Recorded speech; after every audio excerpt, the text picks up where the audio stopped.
Welcome to the JimVaniBuilds Podcast. My name is Jim Vani. I have a special guest today, Birdie Nicksic, Yes. and she joined into the podcast to share about her multi-million-dollar homes and businesses in Los Angeles and Orange County.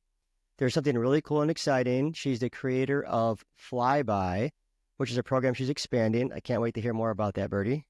Sounds very cool. And the goal here I have that you put out is to marry design with your experience as an actress. Super unique, amazing. Welcome to the podcast.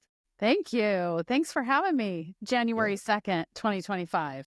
You're the first of 2025. Yes, this is my first podcast of 2025, so it's perfect. This is special. Yeah. Well, I am honored to have you here as the first one for the year.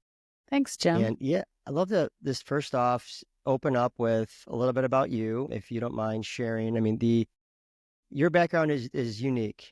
I love it. You had a background as an actress before. I even seen you on a popular show when we were hanging out at a coffee shop one time. Hey, look at this. Or you weren't even like really showing it, but somebody found you, I think is what it was. Yeah. On the TV show. Yeah. And it was blown away. It was so cool. And then that turned into now real estate, which I know you're just killing it in the real estate game.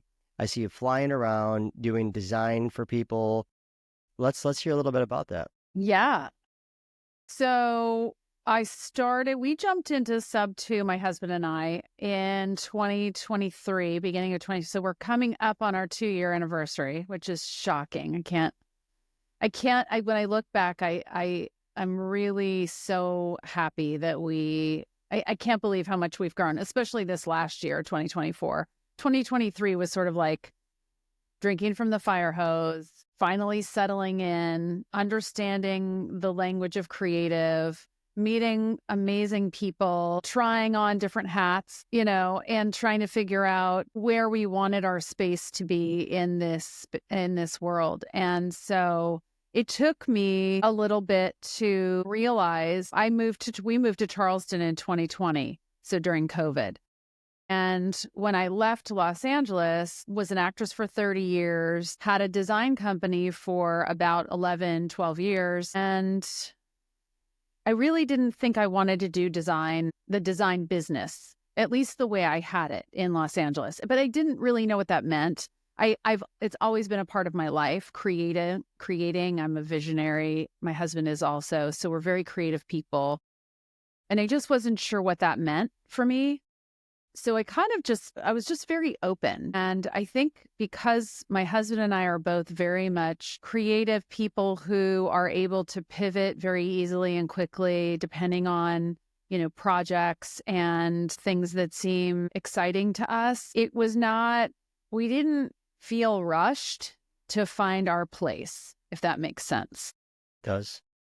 And also we are just in a time in our lives where, we're not young trying to hustle and make it like we want to make money, but we're in a different stage in our lives. And so we really wanted everything that we were doing to sit well. And we finally, I think, have found our groove. So it wasn't until really when was the Owners Club first retreat? Was it in June? Earlier in the year, yeah. Yeah. You too. Yeah. So in June, it just had this aha moment that was the realization that I could take my experiences from the past and I didn't necessarily have to reinvent myself. I could bring the things that I loved about who I have been with, and I could also incorporate my design business but just in a different way. I didn't have to build the same business. So I don't know why it took me so long to realize, this is something that community really could use, is someone who has the ability to come into a job site, and you understand this because you build and you create, to come into a new build, whether it's a family, multifamily, if it's a business like conversion, a small town center, old buildings, things like that.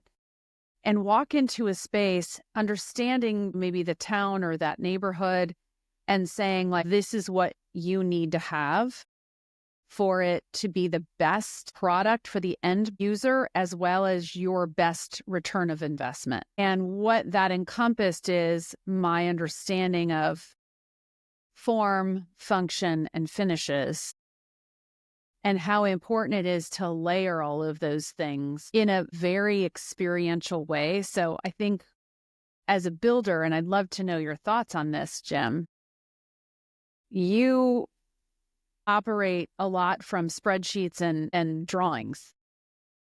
I do. That's Right. most of what we operate on. What you're doing is, without that, I see a project either making it or breaking it, right? With it, you can succeed tremendously. With it, they're done the right way, obviously, right? Yes. And a lot of people, I think, don't understand how powerful your role is and the level of value that adds to a project, because I think it goes to the mindset of what a lot of us in the community of doing the owners club, being owners of our businesses and growing and scaling, think we could do a lot of it ourselves, which your role, I think a lot of people try to do themselves. Yes. And that's not the key to success, is doing everything yourself. It's finding the people that know what they're doing with the right experience. So you've been able to use your skills and shine so bright because you do it really well. And Thank you. you then can come in, and I love to learn like a little bit about how you do that too. But what I understand is you come in and then you use your experiences to show someone like myself, for example, and you're also the bridge between me as the builder, or me in the field running a project, or my team, and then the architect or the Yes. agent, maybe even on a small scale, the agent that wants to sell the property, or the architect that wants to put it on paper for us. We have a drawing. There may be just dirt, right? Or there's the property that has the walls that have to come out yet. All these different things have to happen. So you have, like you said, the visionary piece is a must. You have to be able to see through all that with like X-ray vision almost. Look at all of it. Right. Well, I'm taking something that is, linear. You've got, and by the way, what you do, I always say this, I really, there are times in my life that I thought, if I wasn't an actress, I would have been an architect, because I love architecture. I am enthralled by it. I could walk any city on this planet by myself for hours, stare at buildings and walk through buildings. It just brings me so much joy. But it's funny because I've often wondered, should I go get my architecture degree? And then I talk to other architects and they're like, don't do it. And so I don't know, but I think that taking someone like you who understands spreadsheets, I understand spreadsheets. I loathe them. I understand how to look at a budget, look at a bid, things like that, and how to stay on budget and how to work the spreadsheet. I don't like creating them. I don't like living inside of them. Right. And as far as drawings go, when I was in LA, I would hire out the CAD drawings. So if I did something that was a larger project, usually if I was hired, I was brought on by the owner of the property, and they had a builder or a construction team already. So I was really brought in to make sure, basically be the project manager, and also obviously do the design finishes. Interesting. So I had my own boards, but they were mood boards, they were design boards, and so I would pull all the finishes. But what I was going to say is you're working from a field where I'm in charge of bringing it to 3D life, right? Or 4D. I'm sort of the pop-up, you look through a book and you read a story, but then there's those books that have the pop-up. That's sort of my job, right? Yes. So I can understand by looking at drawings what that is going to look like when it pops up. And I can walk through this, something that's framed out, and understand and see the final product for the most part. And that is something, what you said a little bit ago was, I think a lot of times, because your job is a spreadsheet and staying inside the spreadsheet the numbers and understanding the drawings, the design elements are overlooked because you just honestly think that you can do it yourself. You're just like, well, what's, it's sheetrock and some lighting and, Right. Yeah. I've got my source for countertops and my appliances and my tiles, and you just throw things in. What I'm trying to help people understand is, as investors, you leave so much on the table if you just go from a spreadsheet. If you have an Amazon cart for all of your Airbnbs and your midterm rentals, and you just hit purchase every single time you get a house, I'm just here to tell you, you are leaving so much on the table. A lot of people, it's different if it's in the same neighborhood, in the same city, same type of house. Sure. And you're just trying to scale a little bit. But that's not typically how people work. I mean, meaning You're right. Yeah. You're not typically buying 5 houses in the same neighborhood to do midterm rentals or Airbnbs or rentals, whatever. So, I can't express enough the idea, and I think that this is where I really have a specific proposal in this space, is that the sensory experience that everyone has when they walk into a building, whether it's the lobby of a hotel or a multifamily or someone's home or a restaurant, those experiences are completely sensory. So it's not just the visual. True. You're hitting all the senses there. Yes. You have music playing or not. You have the smell of something or not. You have the proper lighting or not. You have the textures and the different material, mixed material use or not. And you have the sound of, well, I said music, but you have this sound, the ambient sound. Mm-hmm. Like an energy, basically. You're forming a whole different energy when you walk in. It's creating an emotion. We all have a feeling about the places that we occupy. There's sometimes when I feel like sitting in my front room, and there's sometimes when I feel like sitting at the dining room table. And there's sometimes that I like being in my, depending on your mood. Right. Because that those spaces make you feel a certain way. I get that. I totally do. Yeah. So it's really something that's so, everyone's like, well, I want to get my max ARV. I want to get my, the maximum return on investment. Totally get it. But if you're not willing to pause and see where you can layer in those special moments, you're leaving money on the table. Well, and you touched on an example of short-term or mid-term, different, vacation areas or just any rental property. Yes, some will be similar. If someone's going to go to a multifamily building and doing 100 units and it's more like cookie cutter, that's a little different. But then that still requires all the common areas. Absolutely. And you the have all the amenities. Yes. Everything. So you say, oh, well, the units are the same. Well, still, but you're going to have all those other areas you just mentioned of that building, of that community, right? You want to have that community feel when you're doing larger developments, down to the Airbnb, and the Airbnbs that are getting the highest star ratings and the most bookings, they have that uniqueness to them, right? They have those special touches, and you walk in and you're like, wow, I'm so glad I rented this space. It's so unique. It's so different. And this feels special. Right. And that didn't just happen, right? Someone didn't just click the cart on Amazon and make it happen. They went through that, and they have a mindset like you, or somebody like you or you coming in to help them do that. And that's incredible. I love that. So you're looking at, let's say, a drawing or a property in photos. Let's say that I have a remodel. Like a big thing I think a lot of people will have is they want to do a rehab, right? They want to do a fix and flip, or they want to rehab it for co-living. They have something they're doing. Usually people are going to have that. And they're like, well, I'm going to go do this, and I'm going to order some things. Maybe the agent will give a couple recommendations or other listings that you're using as comps. We do that a lot, right?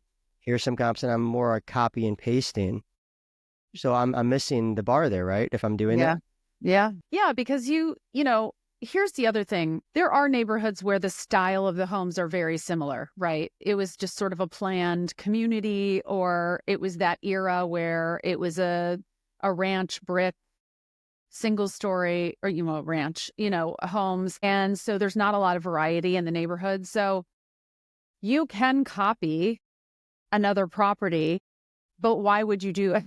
Why would you do it? Right. Meaning, if you want to get more money, why would you not do something unique? Here's an example. This sounds really silly and minor, but you know how there's sort of this, it's been around for a little bit, but like there's like there's like coffee snobs, right? So Yes. there's like different, like obviously Starbucks is Starbucks, but then there's like those boutique roasters, right? Who have their whatever. We've got, what's the one in Montana in Kalispell? Yeah, is it not the bullet one? No. I know what you're talking about. Yeah, with the Saskatchewan.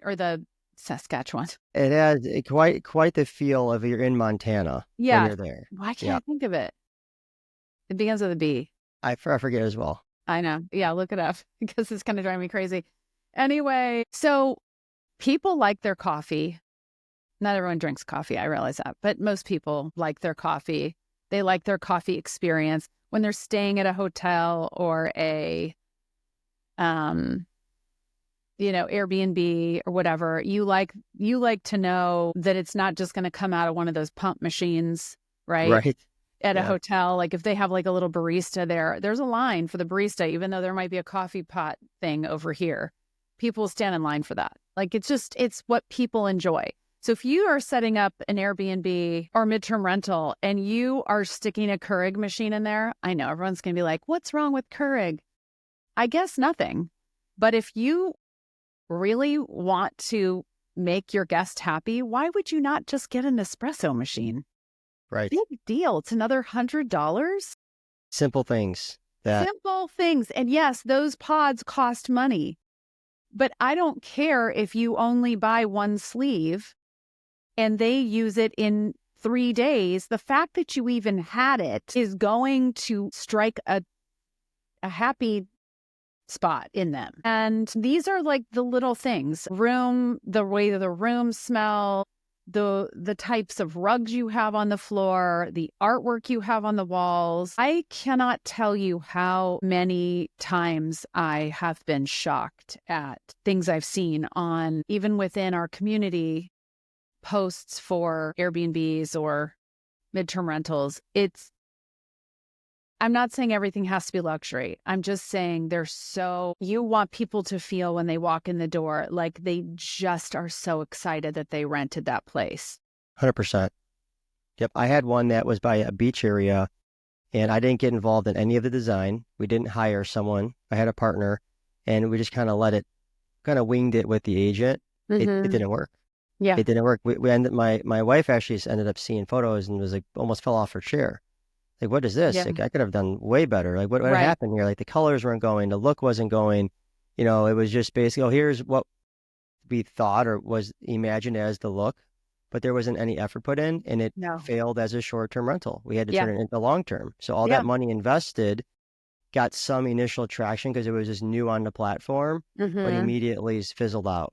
Yeah. And it didn't work out. And it was right by, right where you can go and do like this whole beach town thing. Right. And I just went to one recently in Arizona in like the Scottsdale area. And there was this whole theme about, is it this female theme of, do you have these salon chairs lined up and you can do your makeover areas? And they had this outdoor area where you can do like bocce ball. There's all these amazing little things that were added in. And if you look at the cost of those things, like you mentioned, small dollars, and even if it is, a few grand here, whatever it may be to do these things, right? Right. You are going to make that back within 6 months. Yes. And then beyond that, it's just infinite returns. 100%. But to your point in building multifamily, for instance, I always just think of anything in terms of, even if it's a business, and I converted this 11,000 square foot meatpacking warehouse in Los Angeles into a music manager's offices. Oh, I love that. They're from New York. So they had high expectations. Like, you know what I mean? You're in Manhattan. You don't want something dumpy. You want it to be chic and cool and hip and whatever your vibe is for your business. And you have to understand from the minute someone drives by it or pulls into the parking lot, you want to pull them in. So the first point of that sensory experience is the landscaping. It is the color of the building. It is so, multifamily. It's like, do you want it to be, you're building a new multifamily. Great. It's clean. It's new. Everybody wants to move in because it's clean and new. But if you want them to pay the top rent in that area, or you want consistent renters, even if it's not the top rents, if it's just a slightly higher than average, and you want consistent renters, you need to they want to have people over. They want to have people be excited to come over and see their place. That's 100%. how you retain renters. You keep it clean, you pull them in. Landscaping, the colors.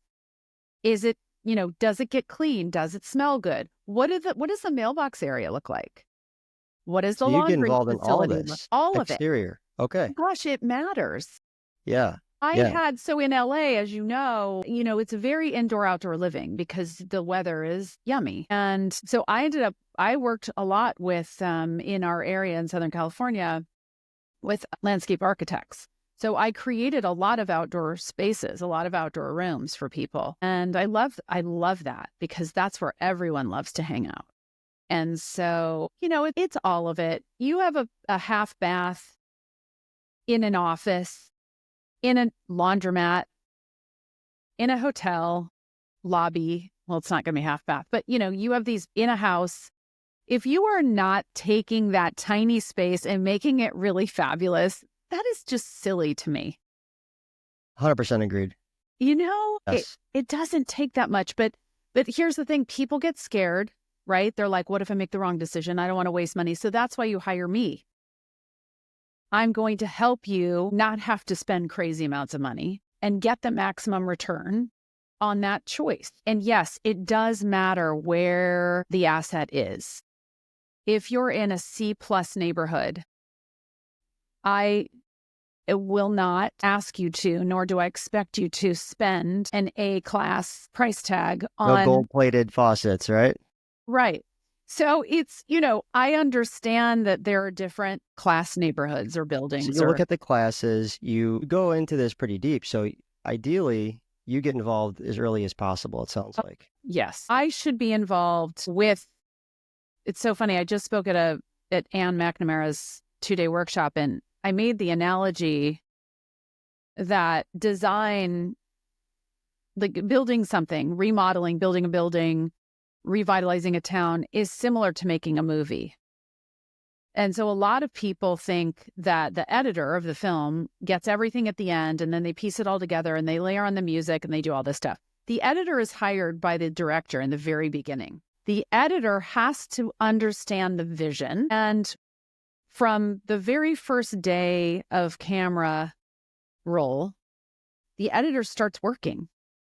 They're sending the editor dailies, and the editor is making sure that that story is being told and that he or she has the correct types of shots. And the cinematographer and the director and the editor are very much a part of it from the very beginning. So I liken the design aspect to the editing. So I show up on the job as soon as possible to walk it with the contractor, builder, the person who's in charge of the project, anybody who's involved. And it's my job to understand the vibe of the neighborhood, the comps, what has sold, what does that look like? What's your end goal?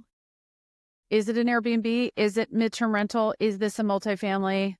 Is this a mixed use building? What's the end goal? So that I understand who the end user will be. And then looking at the comps and saying, here's why these aren't doing well.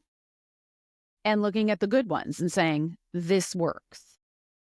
And helping you find, wedge yourself somewhere in that, but make it different.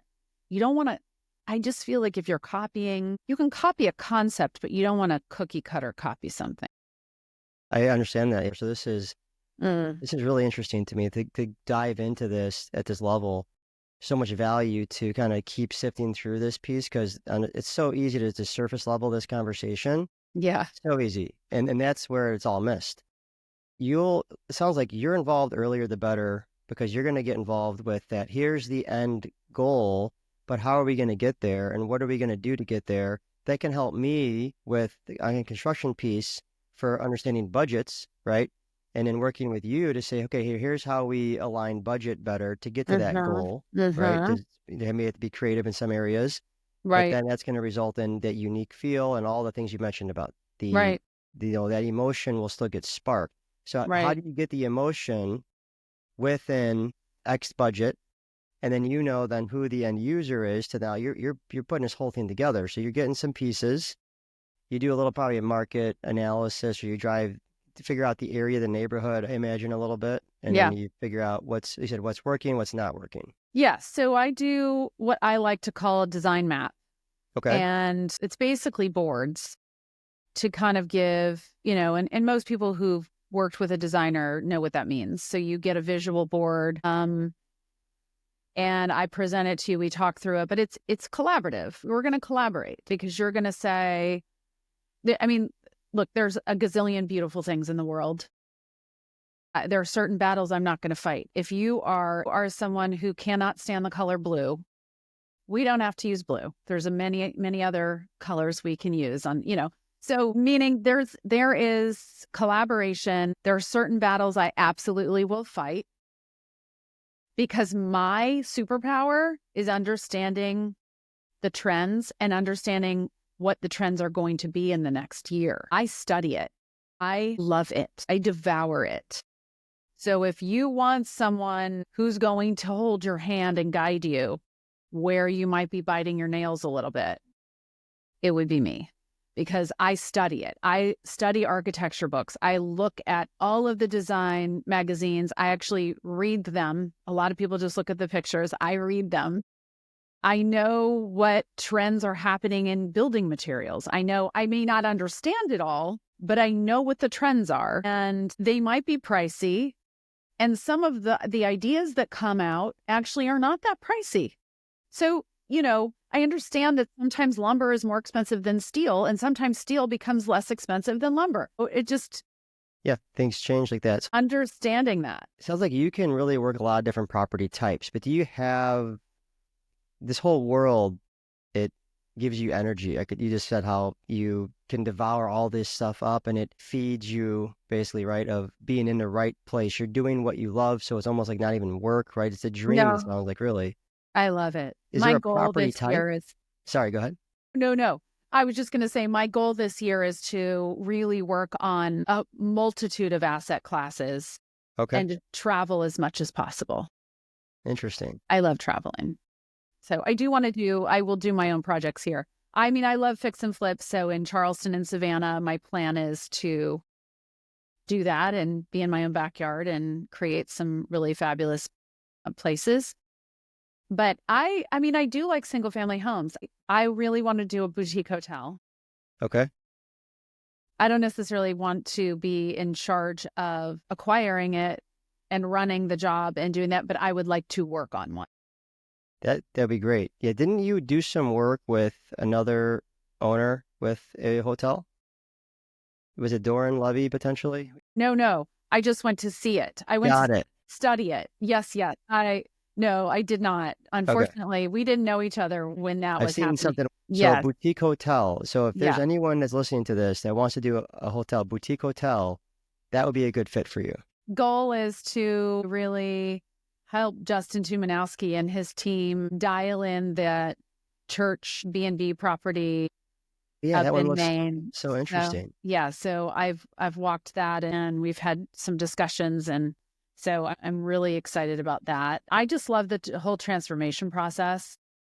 And I just think every piece of property, even if it seems like just a boring whatever house, you can make it really special. And when I say that, I'm not saying go crazy on the budget. Again, it all comes down to what is the budget? If you're going to buy all black fixtures, I could change your mind. We have one right now in the Chicago suburbs. They said just to make it black and simple. Yeah. And that's okay. They're missing the boat. I'm not anti black finishes, but I'm just saying, I'm just going to throw out that nickel is going to be back. Interesting. Okay. So I had no idea. Don't be afraid. Okay. And nickel, nickel is not as common as chrome, but as you know, chrome is colder and nickel is warmer. So nickel is sort of that classic, will never, ever, ever go out of style. It's kind of bridging the gap between the brass trend and the going back from gold to silver. Nickel is that in between because it's a warm.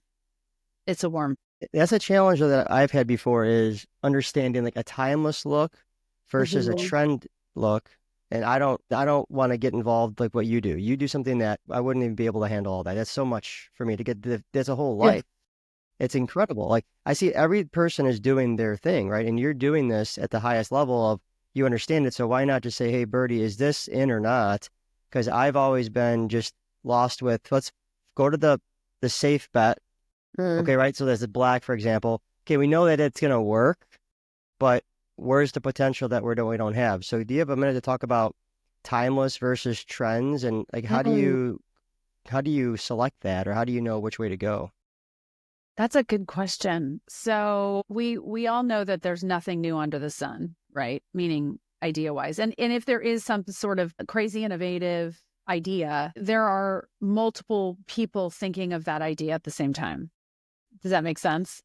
So it's like usually first to market with something makes the biggest impact, but it's not the only person out there doing that thing. The reason I say that is because brass, chrome, nickel, black, just to use that as an example, as far as like hardware finishes, those have all been around forever. So when you say trend versus classic, they all have their run as trending, and there also were periods of time when they were classic. Like right now in this day that we're in, black is going to be that sort of modern utilitarian kind of, that's the classic modern choice, right? Black right now is that's kind of the classic thing, because it was trendy. Then it is a trendy thing, but it is the modern classic choice, right? So when I was a kid, my grandmother, who had amazing style, her closet was drool worthy, and she's passed. But if even today, I would be able to go through her closet and pick things out to wear. That's incredible. She was amazing. She had a black bathroom. Really? With like half the wall was velvet wallpaper. She was just like super chic. Is that where you get some of this like from? I guess probably. Yeah. She used to love to take me shopping, and I loved it too, even though I was a tomboy. But I had a very good eye for things. But my point is this was, I'm 55. So this was when I was a kid. She had a black bathroom. So however, half a century ago. And it was sharp. So I just say that black is, when you say classic also, let's define that, because I think a lot of people, what I like to look at in design is, do you want traditional? Because there's a traditional look. Okay. And then there's transitional, which just means a little bit of this, a little bit of that, right? A little bit of traditional and a little bit of trend. And then there's trendy. And then there's what I do, which is what I like to call, what do I like to call it? Trendy collected. It's sort of this. So you have your own sort of. I have my own thing. Design. Which is, it's like collected trends. It's like collected. So I can go way back to mid-century or very antique, 18th century pieces of furniture, and bring it in and put acrylic chairs in a modern house and make it feel, it's all about balance. So for me, as long as I'm telling the same story throughout the house and there's a balance, I should come up with whatever I'm sure that there's a name to that, but I would say collected. This is all over my head. This is why I Yeah. would need you on a nice project. Yeah. This says it So all right grass here. is going to be gone pretty soon. Okay. Grass is going away. Well, it's going to get, I mean, it'll be Yeah. around because grass is, it's classic. It's been around forever, but the like shiny brass obviously Shiny brush. it's been gone since the 90s. But I think brass as a finish, like brass and black will come in and out. Chrome and nickel will be around forever. But those are just Some examples. simple things. So as far as someone that wants to come in and do a remodel, whatever they're doing, where there's a design piece, which is anything with construction. You have a design piece, you have that vision, someone's doing it, right? Someone's picking up that role in some form or fashion. I could see people saying, well, it's going to cost too much to bring someone of your caliber onto a project. How does that work then? Because I'd say I have budgets, right? I could see already though that how there's value increase. But when someone says, hey, I have a certain budget for a project, what do you do in that scenario where how do you get involved in that? Yeah. So that's a great question. Well, it depends on the project and it depends on how you're dispoing the project. If it's a fix and flip, I charge, $5,000 is my fee and you pay half up front and you pay the other half when you sell it.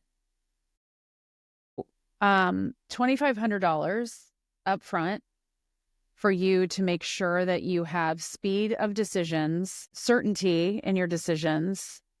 Wow. Is well worth it. It's incredible. That's like I was expecting it to be cheap. way more. Yeah, well, it will be at some point. Yes. But I'm trying to do proof of concept within our community because I really want people to understand the value. And I've had to tweak it because my communication style I have to work on this. I have to put everything in my contract.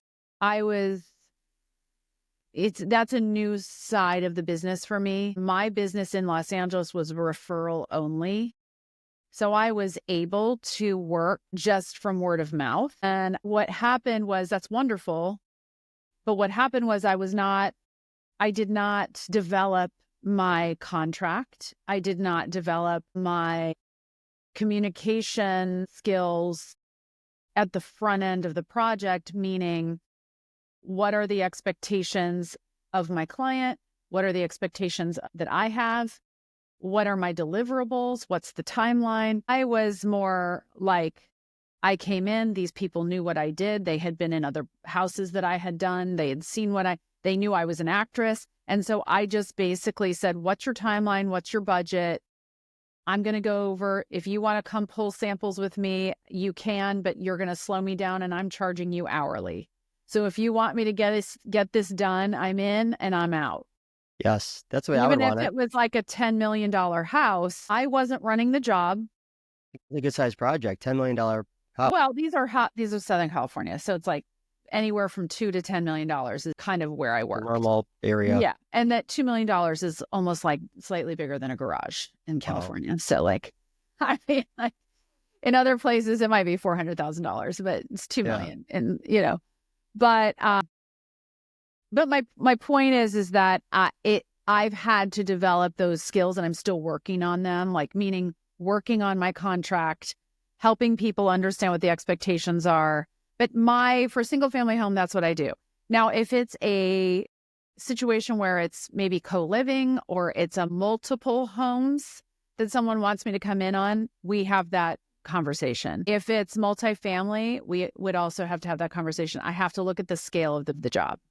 Like a boutique hotel, same thing, right? You have to figure out what's the involvement that they want you in, right? How much involved? Because you can get involved pretty deeply here. Like you can really absolutely give a and ton it's going to just be based on my time.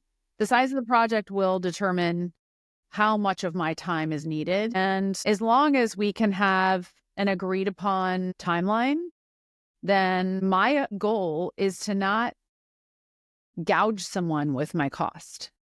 My goal is to show people how appropriate their funds so that they get a wow factor. And, the rest will come. I will continue to grow and I will build a team. And so there's growth will come. I'm not as concerned with that. What I want is for people to understand the value, because I see so many misses daily. Yeah, this could become as big as you want. I mean, there's so much need for this out there. Yeah. Yeah, this is the right time to get you involved before you're too overbooked or too big to where you wouldn't want to do maybe those smaller projects, right? Right, Maybe, right. unless you always continue to. I could see the value of now working with you, building a relationship with you early on, so that way, because you have all the experience. It's just a matter of this idea is something that I could see really taking off quickly and being anywhere in the country, right? You said you could travel. Right. Again, time permitting, right? And then however you work out the arrangement of cost, but you can Right. go to a site, travel, figure out any market, and then handle it from there. Like the boutique hotel, obviously that'll be maybe somewhere in the country, it may not be in your backyard, which is great because now you've opened up opportunities for all of us investors that could work with you on a project. Yes. Which is great. Yes. And I do spend time with, the person who's in charge of the job, like a fix and flipper, going to, if it's in the middle of, I don't know, Nebraska or somewhere, we're going to go to the places that you're going to source the materials. So we're going to go to, if it's just Home Depot, then so be it. If it's Menards, isn't that where you guys have? Menards has some stuff. Yeah. Different. Yeah. I don't know. Depending on where you are, Floor & Decor, yep, whatever. Wherever they have. Yeah. There's plenty of people that don't have a lot of choices. It's true. But I'm going to show you, and I will have you buy samples if we can do that. And you will take them with you into the house. Because the other thing that I think falls apart is that people don't understand lighting. And depending on which ways your window faces, the way a wood sample may look in Home Depot is going to be completely different than the way it reads on the floor in your project. And the paint color that you think you love, I used to use, in California, I used a lot of Benjamin Moore and some Faro and Ball. And I had some colors that I were just tried and true favorites. And then when I moved to Charleston, we bought this brand new house and I couldn't stand the color. I was actually my jaw was hanging open, and the color that the builder who built the house for he and his family to live in. And then we got lucky, and the agent that we met convinced him to sell us the house. And the color they used on the inside of the house was shockingly bad. And from 1995, I mean, I couldn't believe it.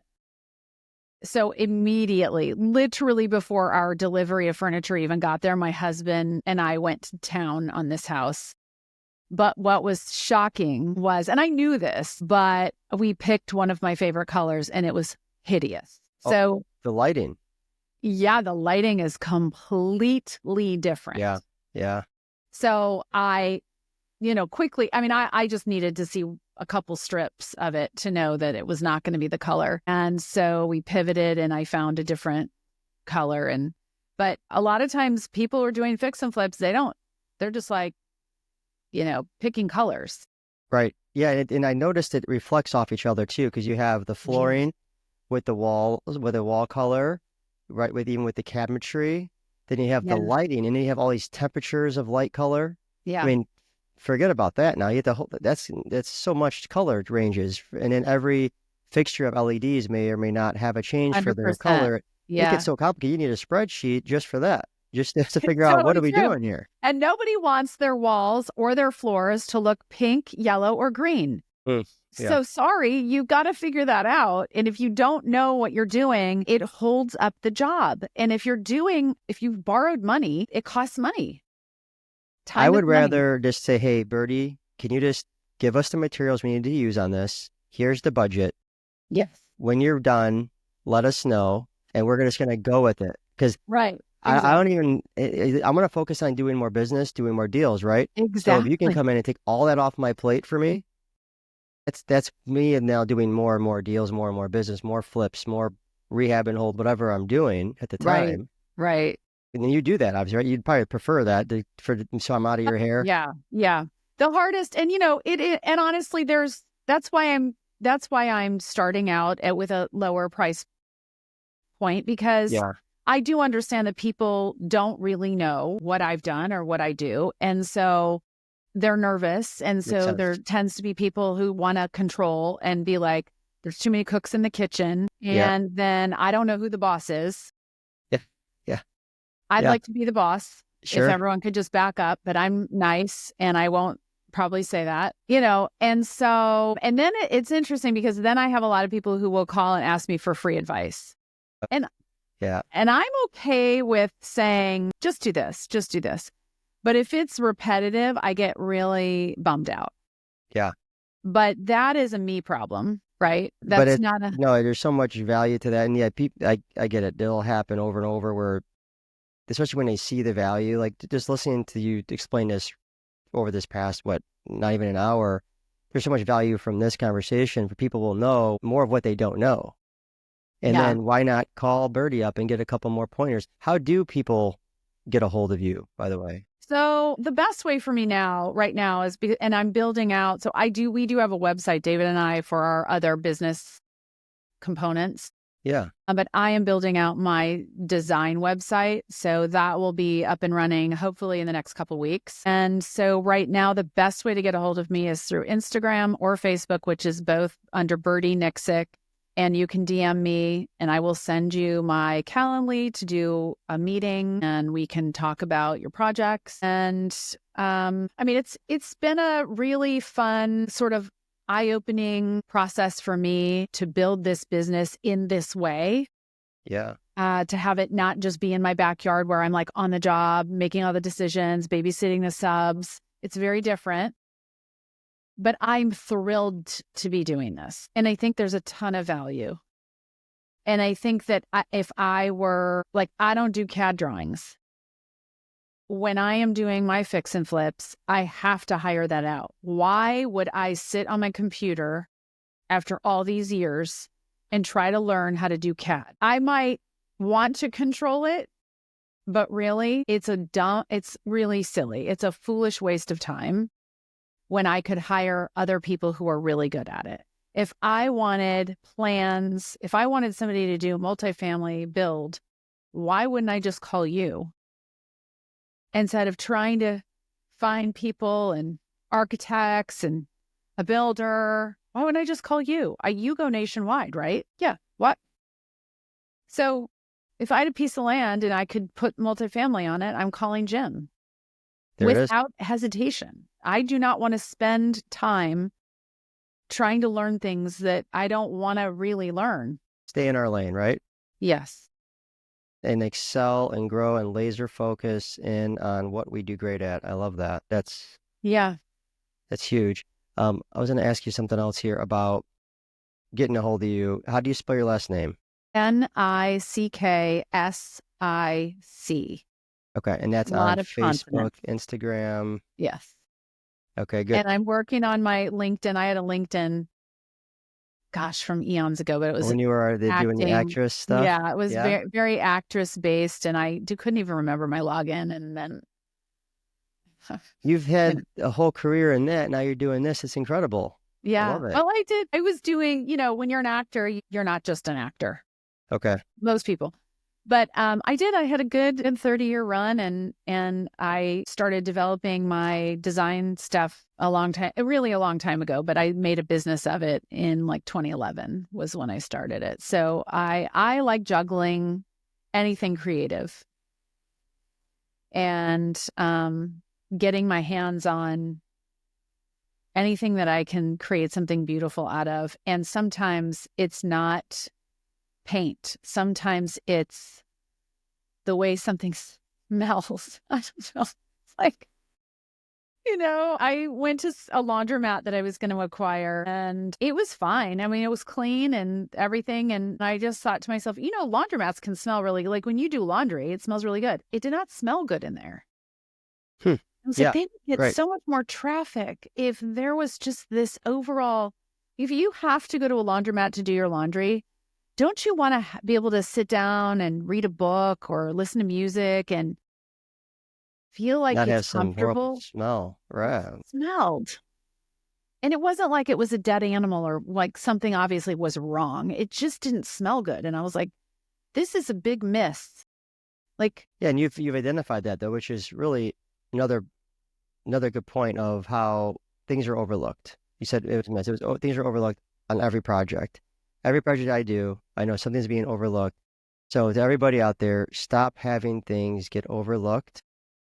Get a hold of Birdie, have her come in and save the day. You're gonna be looking at a whole different opportunity, which for me, I see it as delegating to the proper person and allowing me to do an additional business and doing more of what I do best. And that is the key for all of us to grow in our businesses, is to continue working on what we know, what we're doing in our lane, what our experience is in. Birdie, I think it's incredible. I love what you're doing. Those are your socials one more time, so everybody doesn't miss that for your yes, socials. Instagram and Facebook, Birdie, Birdie. And I think there's a dot in between. And Nicksic, Nicksic. And it's Croatian. Not my name. anything you want to leave the guest with? Maybe if they're new to investing, a lot of new people are going to be listening to this that have never done much in our space. What would be my advice in this sub-2 world? I mean, you were on the call last night, Jim. I think take action. And what was there were so many takeaways. I loved the one where the tree falls in the direction it's leaning. That is one of the best ones. Yeah. That was so good. So in other words, if you are deciding this is going to be your year, don't fall into those habits of pretending to do the work and then saying you're stuck. Before you tell anybody you're stuck, ask yourself, am I really doing the work, or am I just driving around looking at houses and sitting on Zooms and taking notes? Yeah. So 100%. Just 2 hours a day will change your life. That was a great call. That's such a good nugget for everybody listening. And that aligns with the other, I remember, of the magic that you're looking for is in the work you're not doing. Yes. Yeah. I love it. Thanks so much for being on. Jim, thanks for having me. What a great way to kick off the year. Yeah. Let's make it a great 25. Yeah. Sounds awesome. Thanks so much. Thanks so much. Bye, everybody. Bye.